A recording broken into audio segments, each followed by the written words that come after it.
You right? interviewed the Well, Beatles. How? I did. Take the audience through that. Well, because my parents had sacrificed a lot in life and never had any money, I had to work my way through college.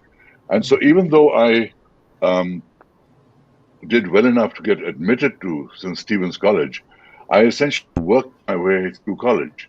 And one of the ways I did that was by freelancing with All India Radio and the newly nascent Indian television, Doordarshan.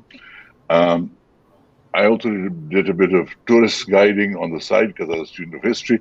But when the Beatles came into town, I said, I've got to interview. So I persuaded my bosses at All India Radio to allow me to give it a shot. They gave me the tape recorder, they gave me the badge, and I got into the Oberoi Intercontinental Hotel where they were staying. And they were on a stopover back from Manila on the 7th of July, 1966. And I found a way to reach their manager. I then pressured the manager into giving me an interview. Actually, he said he'd do the interview because I said the government is doing this. I made it look as though he'd create a huge crisis with the Indian government if he didn't do this. And it was a point of vulnerability. So when I went to see him, he wasn't well. So he walked me across to the room of the Beatles, and there I was. So interesting, though, the story of how I got the interview itself is even more interesting, which I won't go into out here because we have a lot of ground to cover. But in the same room as the Beatles was like being Alice in Wonderland. I mean, it was the 60s. It was a time of social and political revolutions. The pill had been invented.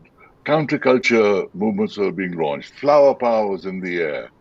Turn on, tune in, drop out was anthem of the hippies. Psychedelic clothes and shirts and fashion.